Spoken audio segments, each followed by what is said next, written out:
the Ron and Brian Podcast.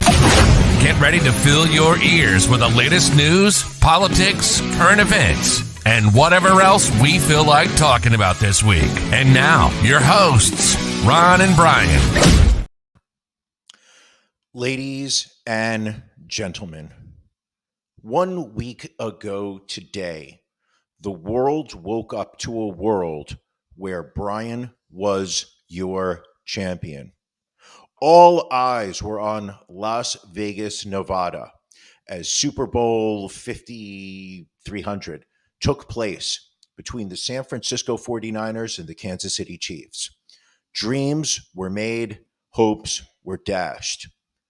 We woke up with Brian as the champion, and we woke up with all eyes thinking that the San Francisco 49ers would be able to pull off a victory. Despite being up 10-3 at the half, the 49ers proved unwilling to grab the championship. They let it slip through their fingers in overtime, and the Kansas City Chiefs won the entire game. As such, as people who watched episode 290 last week and saw Brian, myself, claim the Super Bowl bet and the 49ers alongside that bet, then there is only one thing that happened as a result of Super Bowl 493 last week that we can all understand changed the future of this humanity that we all call our own. And as such, I want to introduce my brother, the champion of the Ron and Brian podcast, Ron. Thank you, Brian. With a tear in my eye, this is the greatest moment in my life. When you walk around this world and you tell everybody that you're number one, the only way that you get to stay number one is to be number one. And this is the only title in the podcasting world that makes you number one. When you are the king of the Ron and Brian podcast, you rule the world. Think about it like that. Matt, put that cigarette out. It's the greatest moment of my life. I want to jump. I want to party. But I've got to tell you like this, for the Joe Rogans and the Adam Carollas and the Bryans and the Tashas, now it's Ron. And you all pay homage to the man. Woo! I love it. I love it. I love it, Brian. Welcome, everybody, to episode 292 of the Ron and Brian podcast. All is right with the world. And the title, Brian, I kudos to you for a peaceful transition of power. And of course, the belt is back home, and I'm just glad to have it. Not everyone in the house is happy that the belt has returned, but these are the things we deal with from time to time. Unlike you, Ron, when I lost my Super Bowl bet, I lost my championship. If I recall, you decided to whip out your passport and flee internationally.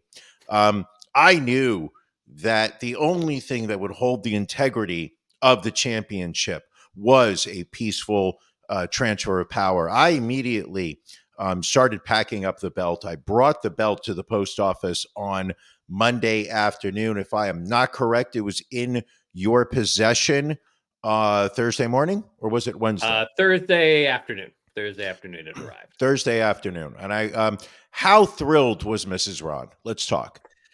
There was definitely a look of disbelief, a look of wonder, wondering why she continues to put up with me. A request to keep the title belt well out of her sight. Okay. How did the animals handle it? Watching you come down the stairs triumphantly with the belt around your waist. I noticed a level of calm from all of them that they haven't had in the past year. Like they could sense, and animals pick up on things. They pick up on vibes. They pick up on energy, and I think they realize all was well within the Ron household again. Okay, very good. By the way, I know that I've not said this, and I wanted to save it for the show. Congratulations. Thank you. I expect nothing but greatness from you and this show for the next year. Well, I will do my best to keep things going as they have for the past 291 episodes. So let's get it going with Drink of the Week. Drink of the Week. Na zdrowie. Salud. Drink of the Week. Friendship. Who's? Drink of the Week. Drink of the Week. Drink of the Week. Drink of the Brian, what are you drinking this first week? What? No, you're wagging your finger at me. Champ goes first this week. I think All right. I think you have to go take lead on this one. All right. I will gladly do so, Brian, as has happened many times since Thursday afternoon, since the belt came back into the house. I broke open a little bit of the bubbly in one of my championship chalices. As you know, Brian, it is not champagne unless it comes from the Champagne region of France, and it is not a championship belt unless it is draped over my shoulder. So a little cold bubbly to toast myself and my championship reign. Congratulations. Walk me through it. Still don't have a taste for champagne. Just not a fan. But I feel like how you celebrate.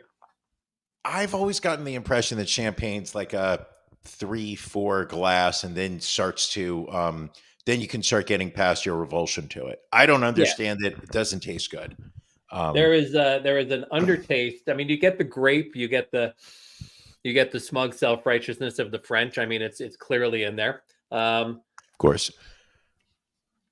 But there's an undertow there that, just to your point, it's not pleasant, and it takes a few drinks to get it out of your mouth. The other thing that I've also noticed. Yes. No. What were you going to say about me? I was going to say just like college for you. Yeah. I was going to say that my experience with champagne also is that the gas I get from it, just truly foul gas. All right, Brian. Not good at all. What are you drinking this week? All the way from London. I brought this back. This was one of my preferred beers that I had when I was over there. This is Old Speckled Hen. Hold on, I'm going to pull up my pint glass just so you can kind of get a sense. Look at this beautiful thing. Brian feels the way about cock. Guys, I kind of do. Let me hold this up so you can see it. Old Speckled Hen. Look, it's a distinctive English pale ale. It's the Great British Ale that was first brewed to commemorate the 50th anniversary of the MG car factor in Abingdon, Oxfordshire. I could be wrong on that. It was even named after the factory's old runaround car, which was often parked outside the paint shop. Spattered in paint, the car became known as the Old Speckled Un. The eagle-eyed might even see the resemblance between MG's logo and the Old Speckled Hen Lego. More than 35 years on, this great premium ale continues to be a finely balanced beer with a distinctive, rich, multi-taste, fruity aroma, 4.8 ABV. Beer Advocate gives it a score of 79, but more importantly, I give it a score of...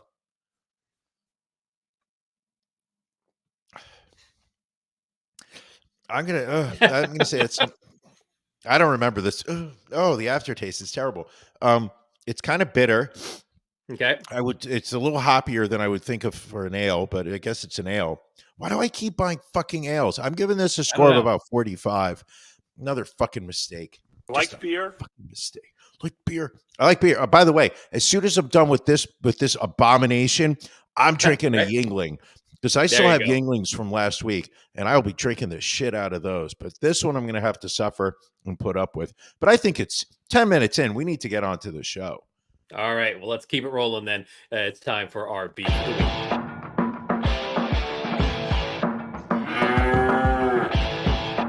Ron and Brian's Beef of the Week.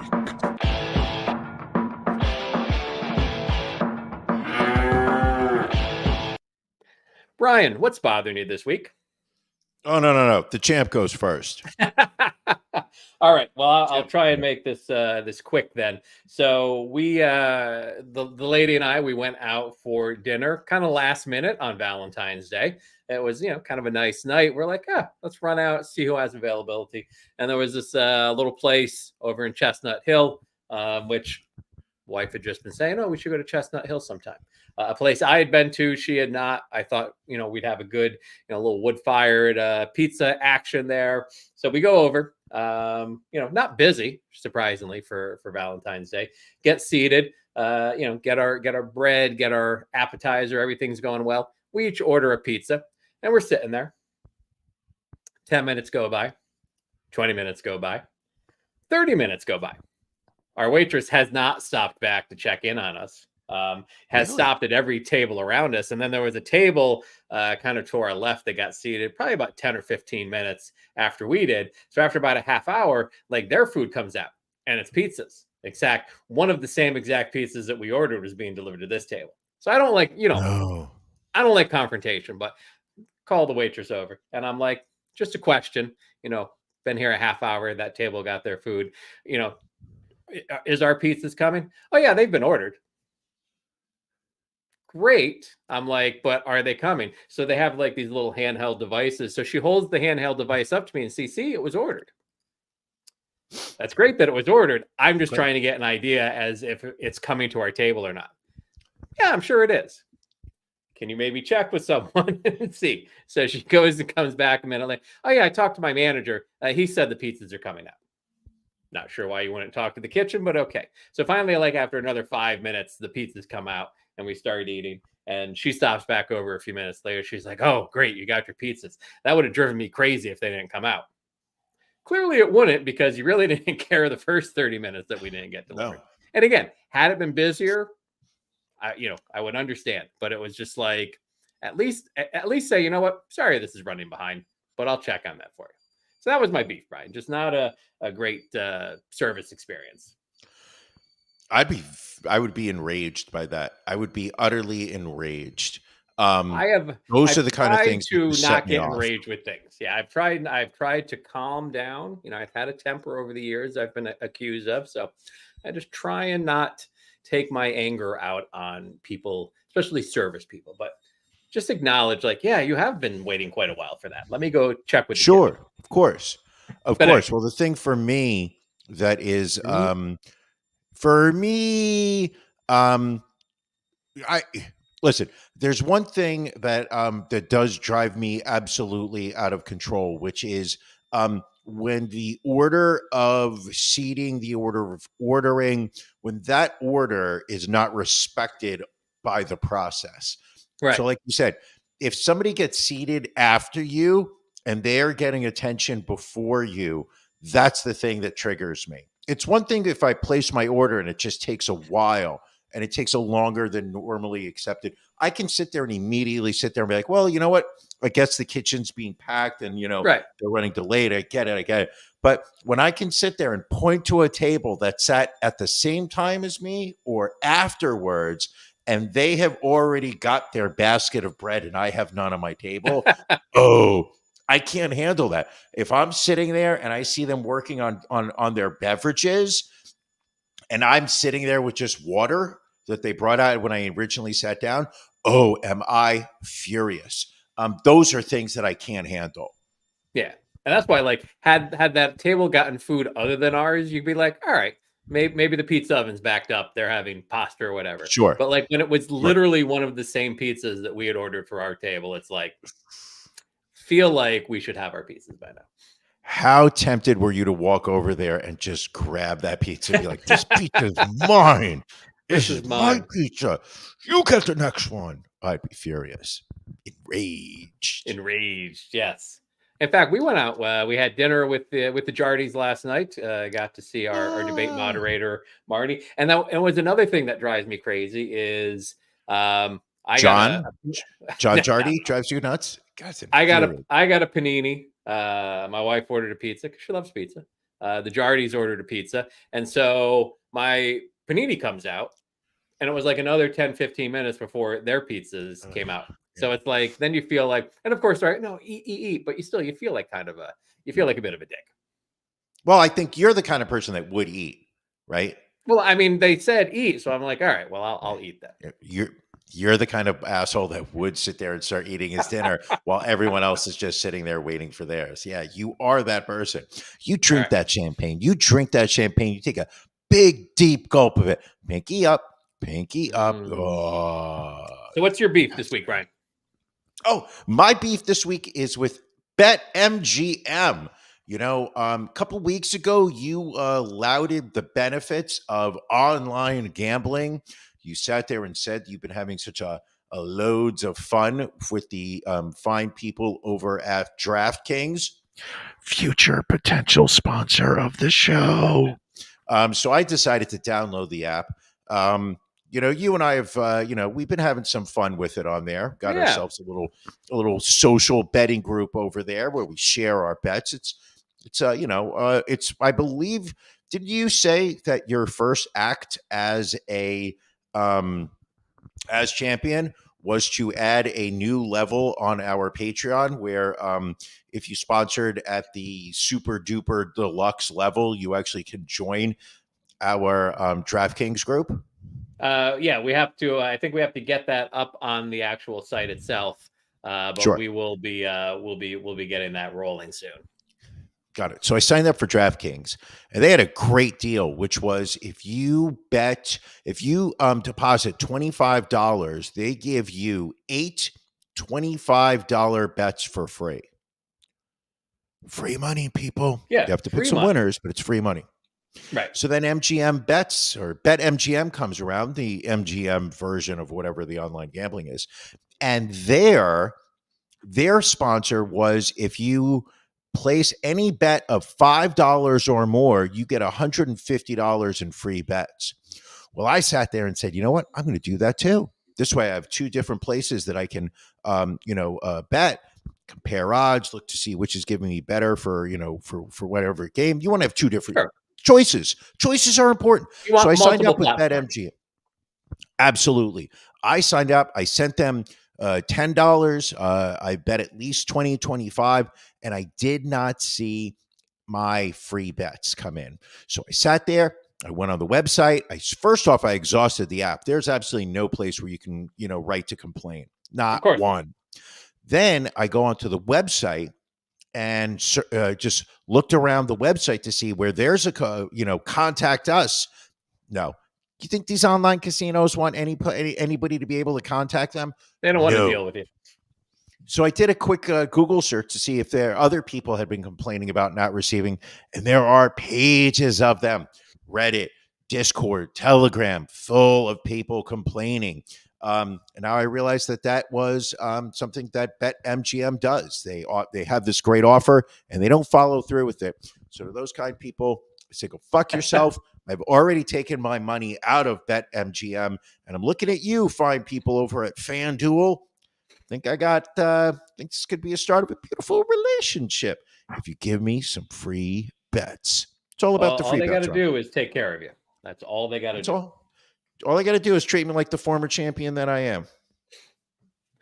So we got 20 minutes in. We got to get to stories, Brian. And so let's start off with our stories of the week. As we know, we like to grab stories and make sure we get to them and they don't fall through the cracks. Don't blame me if you don't know how to run a show, because when I was champion, this show ran like a German train station. It was on time all the time. It was a bad analogy. Bad fucking analogy, Brian. That was not good. Not good. Okay. Well, why don't you, as me champ, I am deferring to you. I would like you to do your story of the week first. Okay, my first story takes us all the way to Brisbane, Australia. Is it Brisbane? Isn't it Brisbane? I believe it's Brisbane. Yes.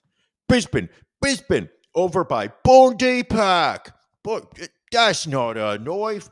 No, that's a knife. Anyway, but you know, one of my favorite things, and I think it's one of yours also, is Facebook groups and local neighborhoods, people going up in arms over outrageous behavior. Well, apparently, the Eastern Australia Suburban Moms Group in Bondi Park, there was a post recently by an anonymous woman who took to the group to share of a recent incident that she had witnessed in Bondi Park, where a mother allowed her son to poo on the ground near a busy playground. The post read, "So I just witnessed a mother encouraging her son to take a dump inside the Bondi Beach playground. She took off his pants and he walked around the playground naked from the waist down before stopping under a tree and squatting to poop. The child was perhaps 3 to 4 years old. The mother then casually came over, gave him a quick wipe before attempting to pick up the poop with a baby wipe. However, it didn't look like a clean one and basically left feces smeared all around the ground." Oh. The poster says that she was left shocked and genuinely revolted after seeing this, as other playground goers were. One person even tried to speak to the mother, but she rolled her eyes and waved them away. She then admitted that while she's not at the toilet training stage yet herself with her child, she wouldn't fathom letting her child defecate anywhere else other than in the playground. Ron, this is literally Facebook has just gone over with this because it's really divided the parents between, you're encouraging your child not to poop, inside their pants. Here was an instance where a kid said, "Hey mom, I think I got to go," make a boom boom. And she took his pants off because he was boom booing in the park. Unfortunately, it doesn't sound like it was boom boom. Sounds like it was a little mush mush. And he went mush mush on the floor. What would you do if you were in the park? Obviously, you are childless, barren. Right. And you're sitting there, you're watching the little kids. One kid decides to take his pants off and he starts taking a dump on the floor. What would you do? I mean, I think the only thing you can do in this instance is, rub his nose in it, because that's the only way they learn, Brian. I like that harsh parenting. Now I have a question. Yes. I'll tell you what my natural instinct would be, and I'm not sure that it's legal, so I'm kind of looking to you to give me any heads up on this one. All right. Whipping out my phone and starting to videotape that. Is that okay? I feel It's public? if it's public, yet it still feels like borderline child pornography at that point. I mean, from the waist down, 100%. And it's also scat. It's also scat porn, so it's even worse. It hits a lot of, it checks off a lot of boxes. Yes. Allie's claiming that that the alcohol has already gone to work as your cheeks are paying. No. That's not the cheeks. That is the glow of the light off the belt hitting him at a different angle. So you haven't seen this glow. I use very unnatural lighting here for my setup. Ron does use natural light. I believe it's special light bulbs that he buys at Home Depot. My personal hell. So it's the light bouncing off the ceiling, down onto the belt, back onto his face. That's the pink you're seeing. So congratulations. Ron, what's your story of the week? So my story of the week, Brian, and one would think the shooting at the Kansas City Chiefs Super Bowl parade was the worst thing to come out of Kansas City this week, but it was one of two horrible stories, Brian, because a mother in Kansas City, Missouri, has been arrested and charged in the death of her 1-month-old infant after allegedly mistakenly placing the baby in an oven instead of a crib. This is Mariah Thomas, age 26. She has been charged with a Class A felony, first-degree endangering the welfare of a child in the death of her baby. The police were dispatched to a residence in the Manheim Park neighborhood of Kansas City around 1:30 last Friday, responding to a call about a non-breathing infant. Upon arrival, officers observed the infant victim had apparent burn wounds. The fire department responded, declared the 1-month-old dead at the scene. Thomas alleged she was putting the child down for a nap and accidentally, mistakenly placed the child in the oven instead of the crib. Was the child's first name Moishi? I don't know offhand. That's 2 horrible references you've made in the first 25 minutes of this episode. Oh, Specklehen, you're gonna say something you're gonna regret. She's gonna Brian, be mad at me if I make that voice anymore. I think so. We've got diseases, Brian. Diseases all over the place. So bubonic plague, Brian, we thought it was gone, but now apparently there was a case out in Bend, Oregon, where an individual reported a case of bubonic plague, who they said likely contracted it from a pet cat. All close contacts of the person and the cat have been contacted and provided medication. The case was identified and treated in its early stages and supposedly poses little risk to the community. Symptoms of the bubonic plague include the sudden onset of fever, nausea, weakness, chills, and muscle aches, and symptoms begin 2 to 8 days after exposure. It can lead to bloodstream and lung infections if it is not diagnosed early. So bubonic plague, Brian. Hold on. You have that. Yes. So you got cats running around giving out bubonic plague, and somehow the medical community are telling us not to worry about this. Apparently, if it's caught early enough, like rabies, for example, it can be treated. Ron, how many cats do you have in your home? 4. Hold on. I'm doing a little quick research over here. And it looks like one of the first signs of bubonic plague are rosy cheeks. Ron, is there anything? Hold on a second. Delusions of grandeur, and hold on. Fake championship belts. Oh my gosh, Ron. I think you've got bubonic plague over there. In addition, Brian, health officials in Alaska have identified the first known death to a recently discovered virus called Alaskapox. Since its discovery in 2015, 7 Alaskapox infections have been reported. The most recent identified in an elderly man who died last month. The man apparently had a weakened immune system because of a cancer treatment, which probably contributed to the severity of his illness. Experts, let me put that in quotes because you can't always trust the science, Brian, say that the illness is often mild, and that infections remain rare in humans, as the virus is primarily found in small mammal populations throughout Alaska. Interesting.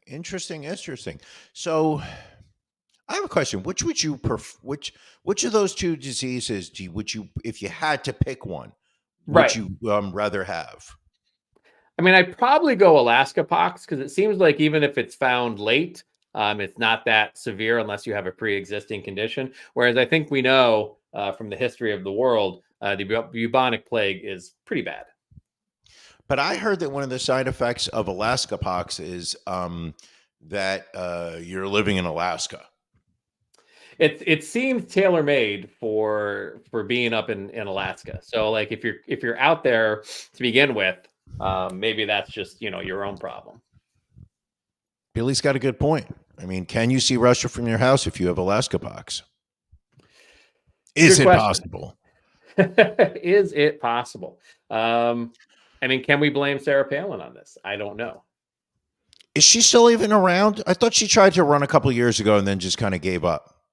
I think she ran for something and then got defeated in like a primary, and then was going to run as an independent, and then just got no traction whatsoever. I feel like she got replaced by Lauren Boebert.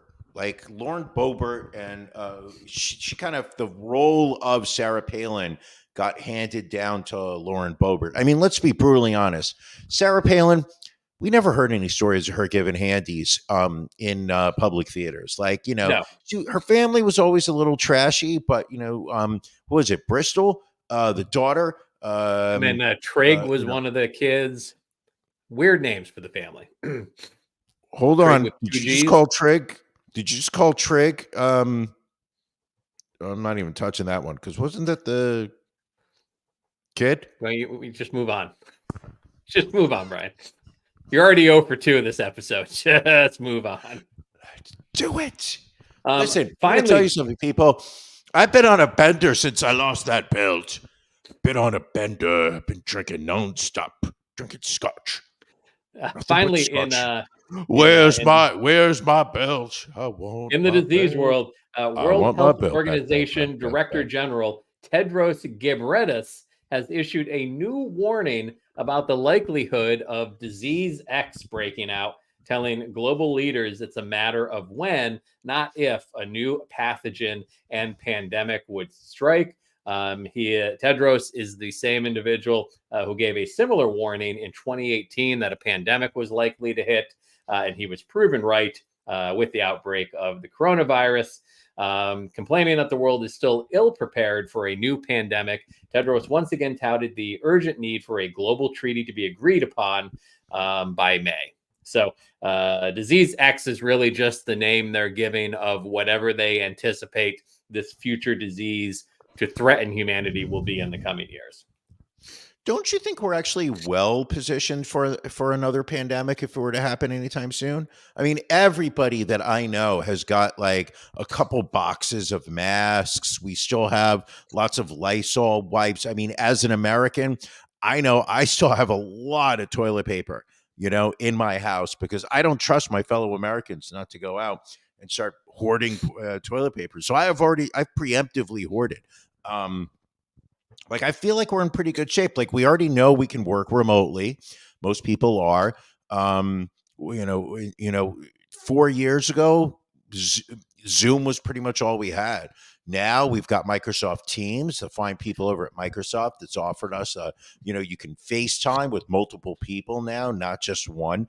I think we're actually in a very good position for the next pandemic. At least I know there's certain people who are coming out of COVID who are sitting there being like, my life is actually better during the pandemic than it was before. So I don't think it's necessary for all of us to get so completely nervous about it.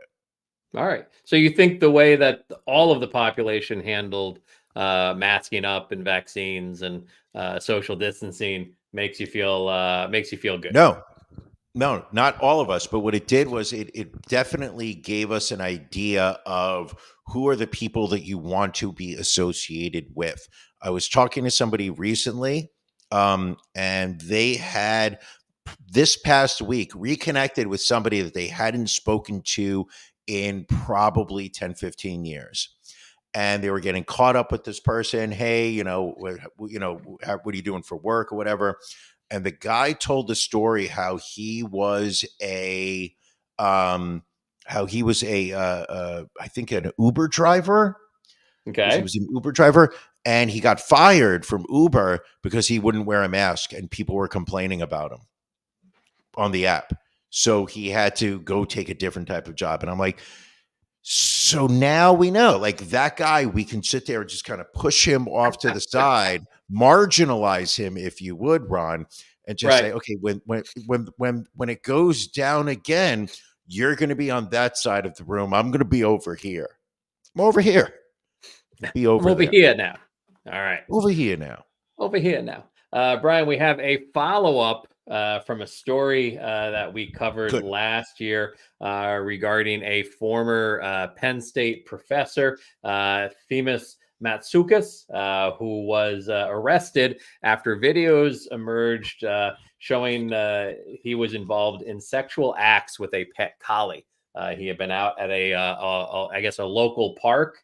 And there were trail cameras or security cameras that caught these actions.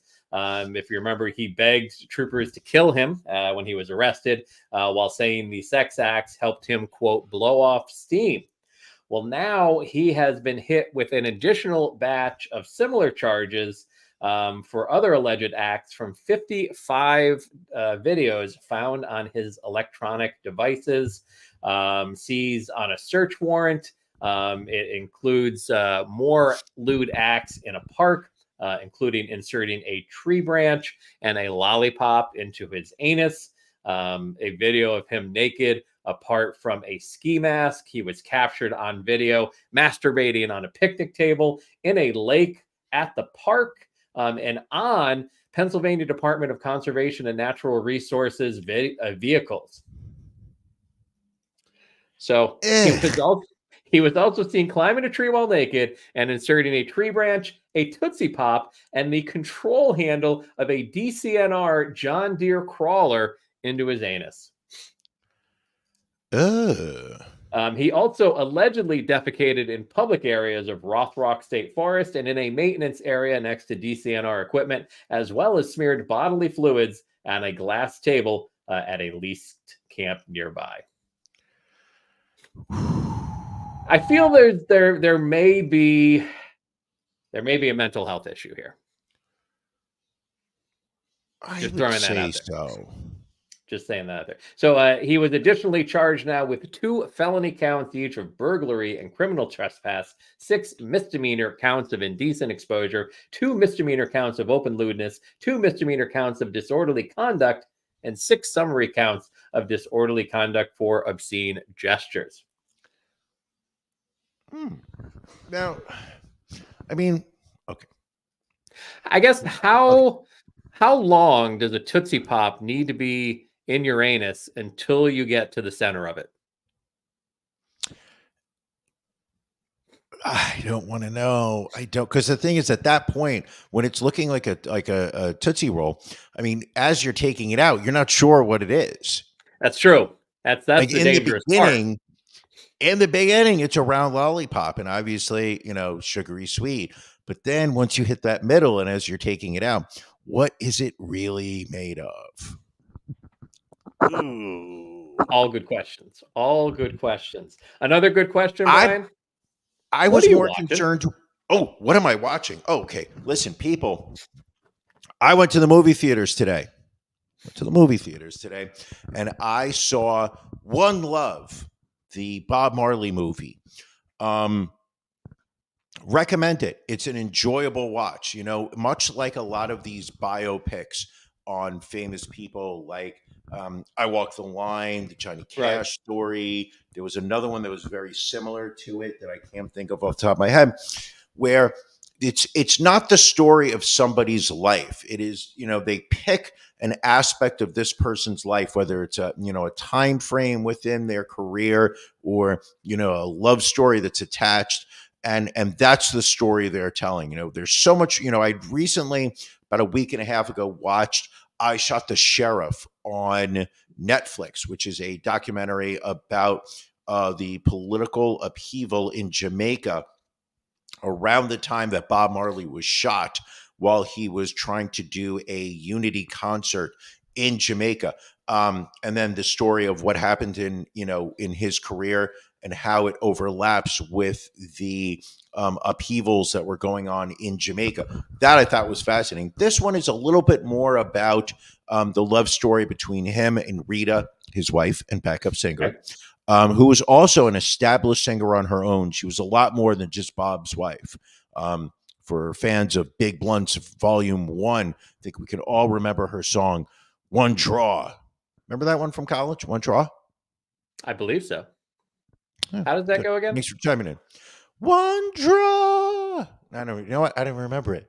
I'm going to listen to it later on tonight. Anyway, to make a long story short, just an enjoyable watch. I don't know. I wouldn't go so far as to say that it is deserving of Bob Marley's legacy. He deserves more of a story than this. But for an hour and 40 minutes, I sat there and was just like, you know what? This is an enjoyable watch. I don't think there are going to be people walking out of there really complaining much. Also, I watched just an incredible documentary that I recommend everybody. It's incredibly timely now. If you have access to the HBO Cinemax, what is it? The Max app nowadays, is it called? Yeah. Max. If you have access to Max, please go find the documentary Navalny. Navalny. It is a behind the scenes A film crew went with Alexei I believe so, Navalny. yes. Yes, I Alexei, believe you're correct.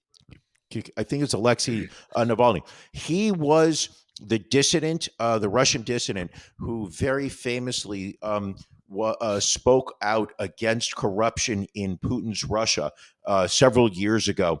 Had a very famous YouTube channel, very famous in pointing out public corruption that was going on in Russia's governments and the cost that it was causing the Russian people. Became a enemy of Putin, enemy of the Russian state. Was basically poisoned. This documentary starts when he is poisoned, leads up to a film crew basically being embedded with him for, I would say, probably about a year as he recovers from the poisoning, as he prepares to recover, I guess you could say, and then return to Russia.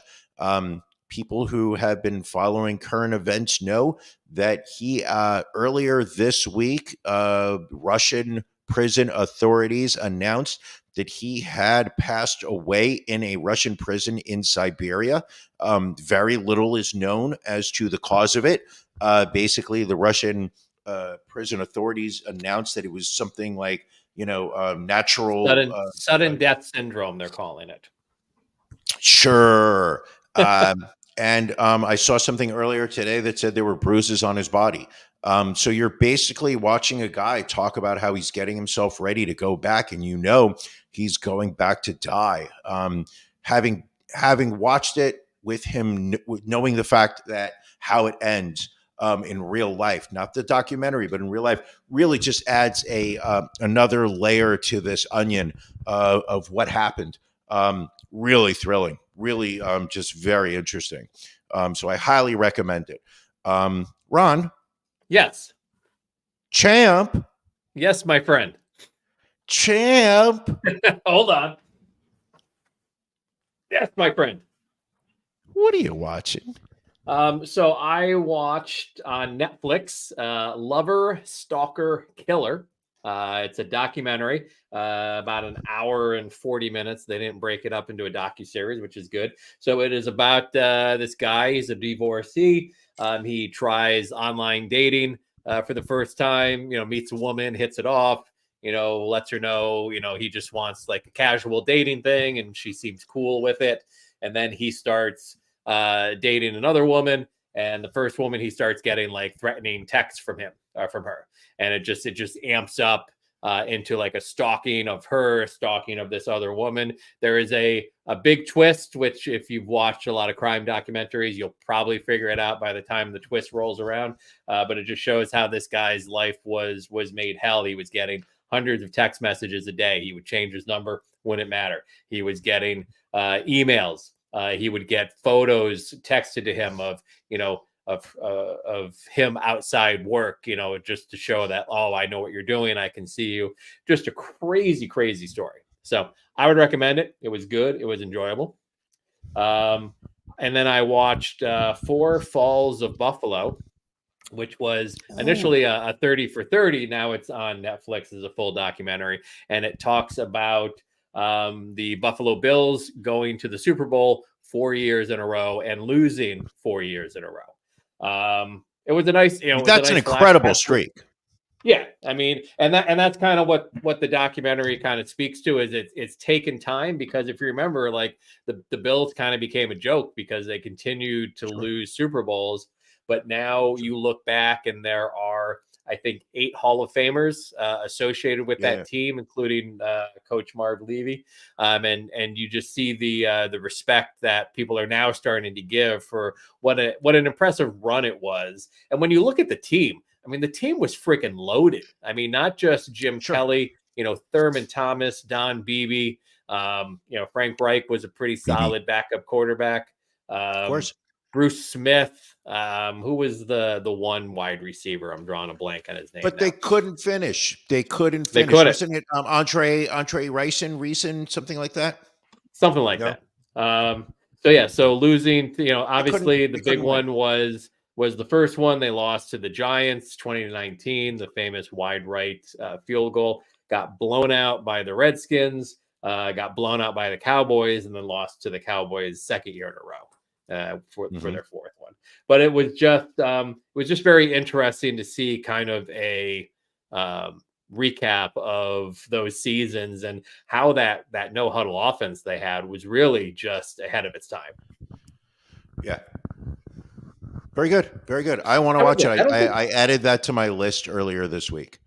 I don't think I watched anything else. I'm trying to think. There hasn't been a lot on. I've been trying to find stuff to watch, but it doesn't seem to be a good time for streaming services right now. But I will watch Navalny. You're the second person in 2 days to recommend that to me. Well, I was one of those where I was on Netflix. I was watching a program on the Korean beef industry, which I thought was fascinating, but I don't know that I would recommend it. You've already commented multiple times. You don't do subtitles. If it's not spoken in English, you ain't gonna watch it. My lady doesn't like dubs or subtitles. If you're interested in the level of fascination that the Korean culture have taken the beef, like they basically said that in the American beef world, they view there being like 10 cuts of beef, right, as a whole. That in the Korean culture, they have broken that down to somewhere about 35. So like what we would consider like, oh, that's the loin. No. There's like 18 different parts of the loin that they're cutting up and chopping up and selling separately. I thought it was very interesting. Watched that earlier this weekend. I mean, when I go to Korean barbecue, there is a wide variety of cuts you can to pick from to cook up at your table. It's why it's sometimes good to have a tour guide who's going to sit there and point out to you when you sit there and just go, here, you take the menu, you order, and I'll eat it, and it works out. Exactly. And that's what we watched this week, people. All right. If you guys if you guys have any suggestions of what we should watch that we haven't watched already, get onto the social media, comment right here on YouTube. You guys make a suggestion of what we should be watching if we haven't watched. So we'll give it a shot. We're open-minded. Chris recommends watching Brian getting a boner. So maybe I think you're on Pornhub. So we'll have to look that up. Let's go down to Florida, Brian. We put this story kind of started to gain some traction early in the week. We put it on the list, and now this Florida sheriff's deputy is everywhere. Former Okaloosa County Deputy Jesse Hernandez, and we'll pull the video up here from his body cam. Hold on, I didn't want that to play just yet. So, long story short, Deputy Hernandez detains a guy. It's like a domestic dispute type thing. Detains the guy, handcuffs him, puts him into the back of his cruiser. He and his partner cuffed the man. And so he's walking back to the car, and he thinks he hears a gunshot. And so this picks up pretty much where he thinks he hears the gunshot. He then goes into full, like, obvious panic mode. Shots fired! Shots fired! Drops to the ground.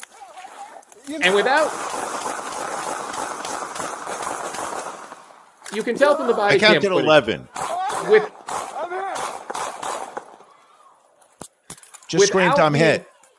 Without being able to tell where the gunshot came from, not able to see a weapon, not able to see anybody, just unloads his full clip into the back of his cop car. Meanwhile, you can't really see well from the video. His partner is on the other side, so she is in the line of fire technically because he's just spraying bullets all over the place. Shockingly, did not strike his partner. Did not strike 22-year-old Marquise Jackson, who was the gentleman handcuffed in the back of the vehicle. And thankfully, no one got shot. But after an investigation was had, it turns out it was an acorn falling from the tree above his vehicle and striking the vehicle. I mean, did not even make, if you notice, there was not even a noise loud enough on the body cam to make anybody think that there had been a shot. No. And then to your point, Brian, he's saying, I've been hit. Yeah. With what? No, you haven't. Sap?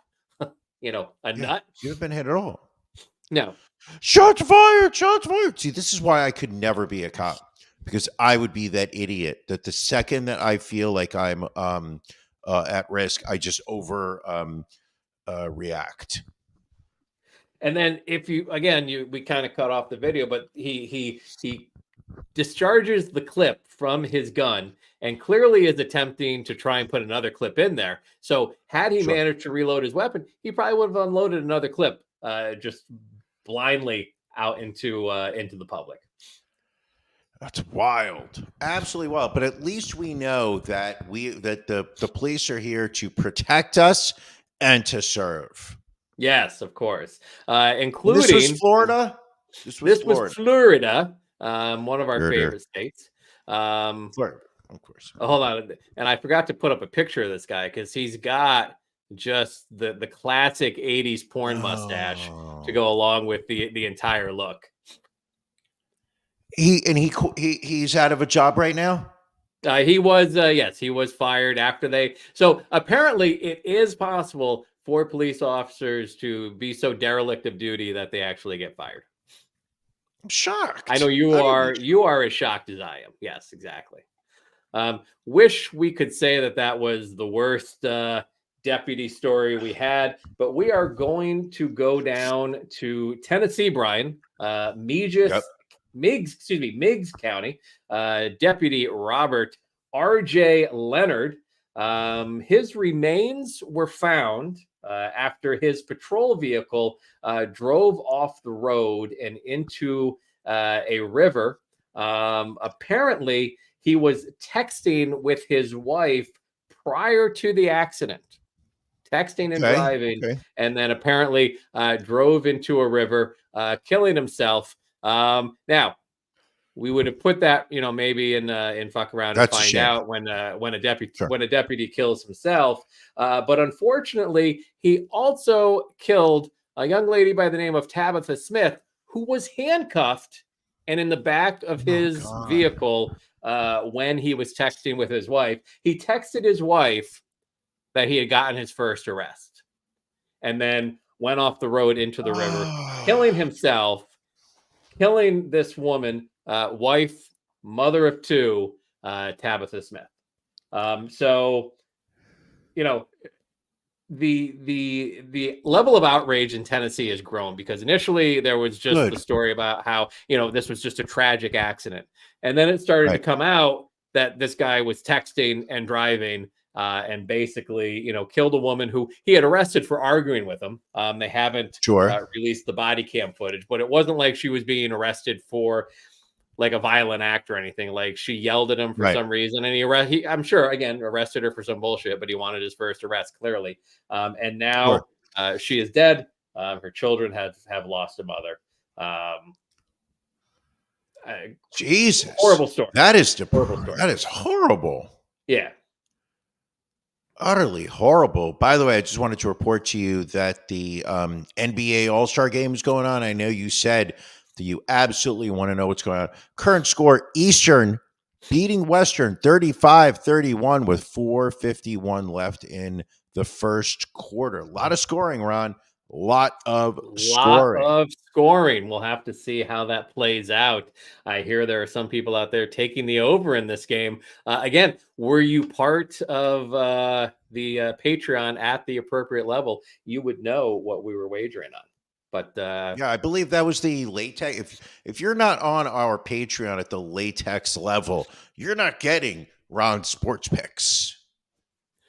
Why do we call it the latex level, by the way? Because it seems like an inappropriate name for it. But I'll leave that up to you. You name the levels. I'm not the champion. I'm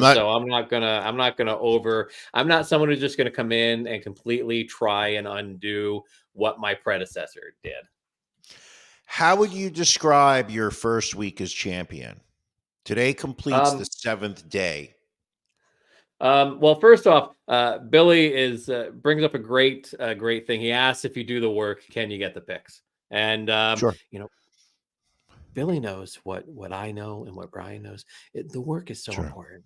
And if you're willing to put in the work, if It's you're the work. willing to, if you let the picks flow through you, flow through your mind and flow through your heart, we'll give you one free pick. And then for every 5 people you bring in to also do the work, we will give you one additional free pick. Ooh, that's so many. That's incredible picking. It's and it's us giving to the world, Brian. It is us giving to the world.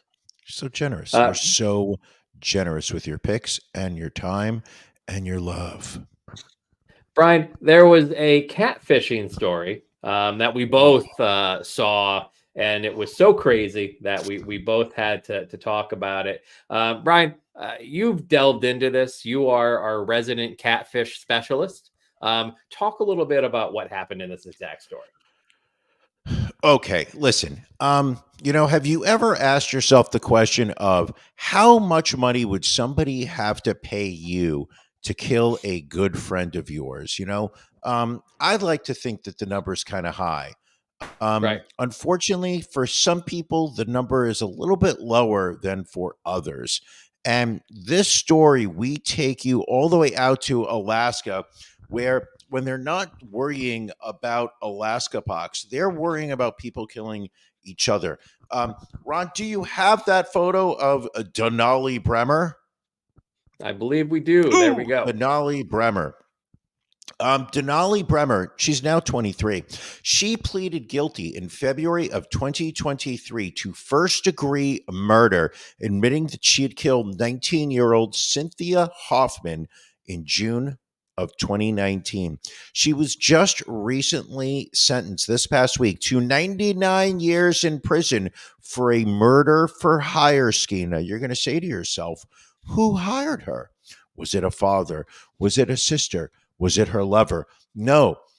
When Bremer was 18, she and 2 other teens were catfished online by 21-year-old Darren Schillmiller, who pretended to be a millionaire named Tyler and persuaded the trio to sexually assault and then kill Hoffman. The Indiana man offered $9 million for the rape and murder of anyone in Alaska and told the teens to send him photos and videos as they committed the heinous crime. Well, they put their brain trust together, and all 4 brain cells got together, lured Hoffman into an area outside of Anchorage under the guise of a friendly hike, at which point they duct taped her and shot her in the back of the head with a 9mm pistol. They sent multiple Snapchat videos and images to Schillmiller before pushing her body into a nearby river. They then took her body and tried to burn it afterwards before sending her family a text that she had been dropped off elsewhere. Yeah, there's justice here, people. This person needs to rot in hell for a very long time. Ron, Also, how much would it take? Ron, no. You're Yeah. not moving All right. forward. You're not just going Okay. to skip ahead. How Right. much would somebody have to offer you to kill me? Oh, you're thinking about it. Wow. I'm going to tell you this. Okay. There is no dollar number. There is no dollar number that I would accept in exchange for killing you. So if somebody offered you $50 million to kill me, you wouldn't take it. I wouldn't trust it. That's where this shit wouldn't happen to me. Okay. Because that's a whole different story then. Even if the person came across as completely legitimate, I would sit there and be like, I am absolutely not doing it, because the second I do it, I'm going to get arrested. No, because you don't have the money. You're going to do that. No, there is no way I would kill somebody $50 for million money. was already in your bank account? No, because there's a catch. There's something. Okay. They're going to take it out. If they put it in my account, they're going to take it out right after I did it. Absolutely not. I tell them to go get fucked. I wouldn't even. I would not harm a hair on your head. I'm talking about the little one here, people. I would not harm any of those hairs because I would not trust anything. There is no dollar amount that would make me do that. And would I would kill have to you agree. for the belt? Would I kill you for that championship belt, having tasted it for the past year? Yeah, I might.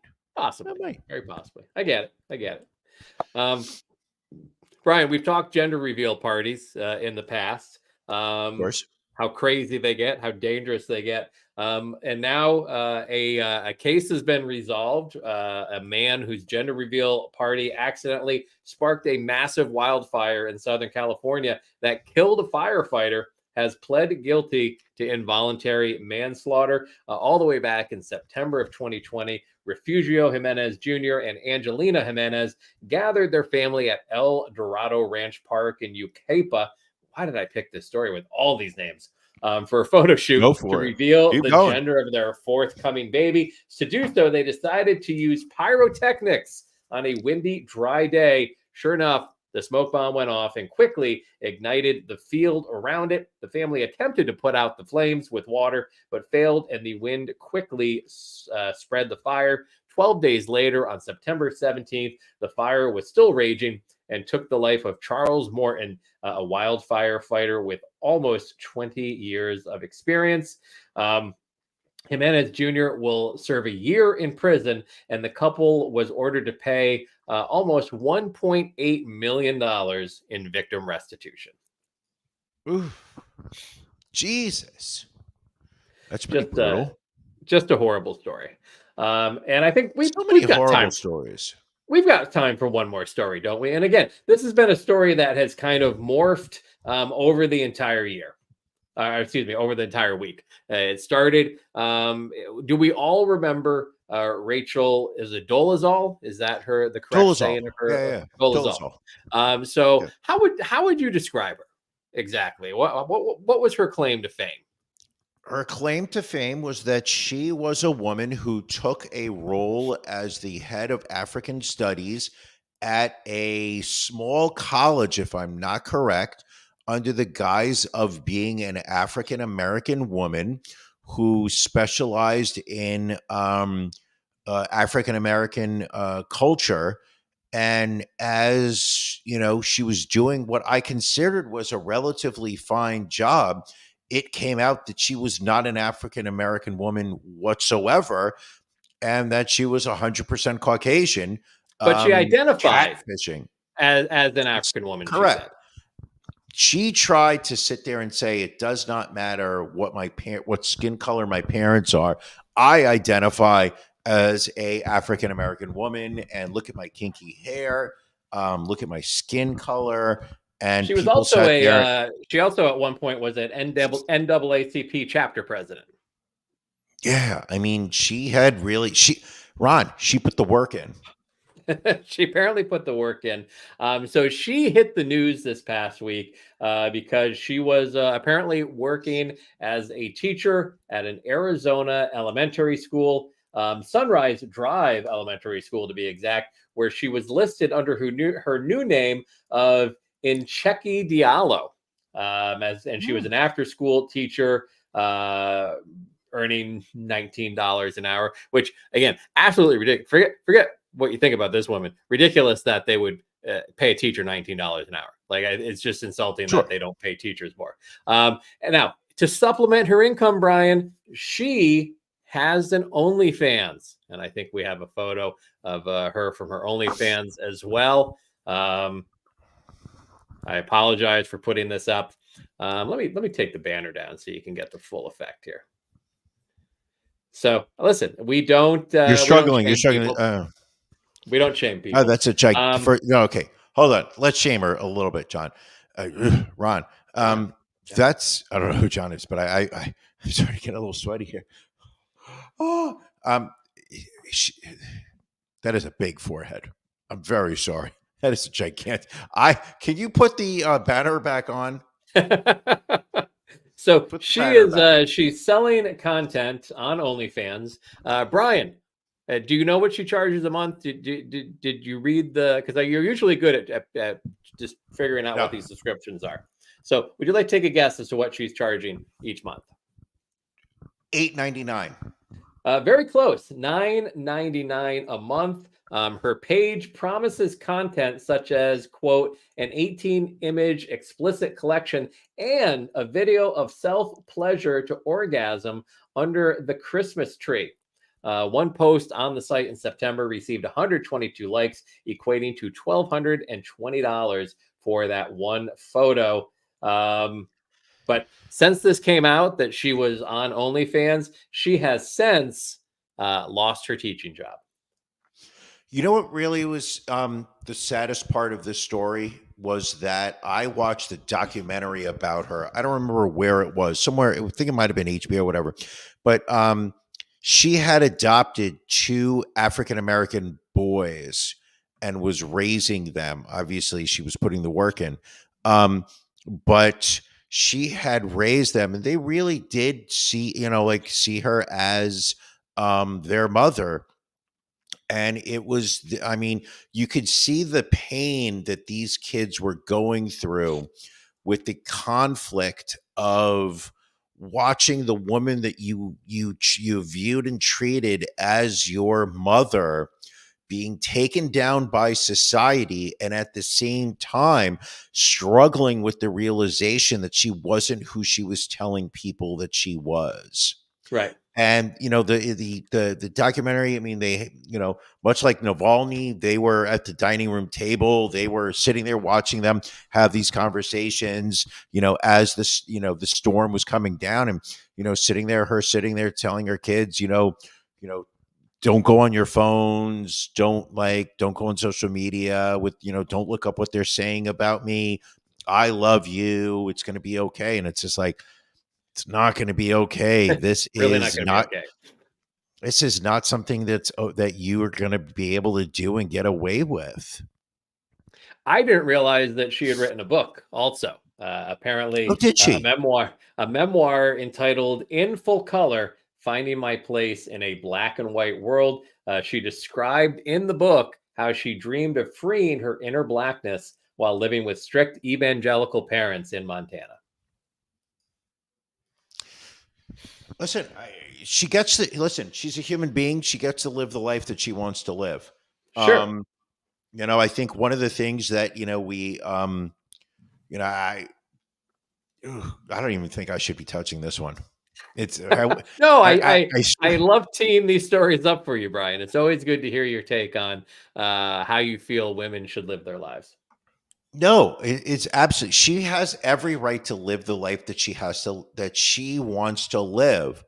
But I think it's important, and obviously, it sounds like she's doing what she has to do to pay her bills or whatnot. But if she genuinely wants to identify as an African American woman, and be part of that community, the part that I did not understand or I never saw her accepting was, the effect that it would have on others, that the jobs that she was taking could have been held by African American women. Yeah. People who didn't just identify as, but were actually African American women that, and what I always, in every interview I saw her with her, the amount of denial about taking responsibility for the anger that others felt about what she had done was, I always found eye-opening, where she would sit there and be like, I don't understand why you're angry. Like, this is who I am. And people are like, but you're not African American. You're claiming to be. You are like this is a photo of your father. He's as white as can be, and she'd be like, Yeah. oh, that's but that's not who I am. It's like, I mean, I don't think she's ever been invited to the cookout, and I think that's really where she should have figured out that she's not accepted. See, and I get yelled at for saying problematic things. So Brian, before I share this, I don't want to upset anybody out there, but in addition to sending the belt, you did send a very lovely letter. And I wanted to see if it would be all right if I read the letter, because, as is the tradition in presidencies and podcast championships, you write a letter in the transition. And it says, "Dear Ronald, congratulations on your elevation to the champion of the Ron and Brian podcast universe and 51% owner of RMB Merch LLC. I know the weight of responsibility you now carry, and I offer you my sincerest best wishes for success in leading our show for the next 12 months. As I depart from this office, I leave behind a world better than when I took this position. Inflation has been tamed. The stock market is at all-time highs. People throughout the world breathe freedom each morning, afternoon, and night. I believe that you have the potential to continue this glorious path. There will be difficult times ahead as you will be tempted to drag the podcast nation into a dark world of fascism, demagoguery, and divisiveness. But the Ron and Brian people are resilient and resourceful. I urge you to listen to them, hear their views, and honor their needs. Remember that you are not alone in this endeavor. You have the support of your co-host, a dedicated producer with a raging cocaine addiction, a strong YouTube following, and most importantly, the American people. Never lose sight of the ideals that have guided our show for centuries: liberty, justice, and equality for all. May your championship be marked by wisdom, compassion, and a steadfast commitment to the well-being of our nation. I wish you and your family all the best. Signed, Brian Perlis, former champion, current 49% owner, your brother." Very humble, very touching. Thank you. And I will keep this. I will keep this letter on my desk where I do this podcast, in the hopes that I live up to the expectations that you set over the past year. If I can make a suggestion, Of course. read that letter before we do every show on Sunday. I think it will help center you in terms of where you should be. But it's an honor. Listen, I was the champion for a year. I accomplished much. I felt that, what is the one thing as a champion that you hope for at the end of your term is that you made the world a better place than it was before. Right. I believe I did that. And that is the challenge I lay out for you as we look forward to the next 51 weeks, is to continue to make this world better. All right. Well, I will do my best to continue the high standard which you set. Thank you. Before we wrap up here, just a reminder, join the Patreon. Not only can you get swag, not only can you get sports picks, but you can join the After Dark, which takes place at 9:30 every Sunday night. We give you all this amazing content for free. We put the extra special, spicy, sexy content behind the paywall. I think the Rachel Dolezal kind of a tease of the After Dark, because we usually save OnlyFans content for After Dark. But for just $10 a month, you can get access to the live After Dark, again, taking place at 9:30, just a scant 17 minutes from now. So if you go to ronandbrianpodcast.com, click in the upper right-hand corner to become a patron and see all the great stuff you can get. You don't have to stop at $10. You can go all the way up to, I think it's $1,000 a month is our titanium level. But again, sure. For as little as the cost of a cup of coffee in Biden's America, you can join After Dark each and every month. Brian? I couldn't have said it any better than you did. I feel a fantastic episode to start off my first show under my championship reign. I hope I have made you proud. I hope we have entertained the people. And I don't know what else to say. I will leave it to you to wrap up this episode. Champ, you knocked it out of the box. Keep doing champ shit.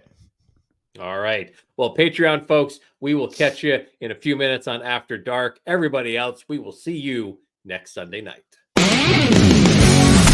Thank you for joining us on the Ron and Brian podcast. We're live each week on YouTube, Facebook, and Twitch. You can find prior episodes, links to our social media, and everything else Ron and Brian at ronandbrianpodcast.com. See you again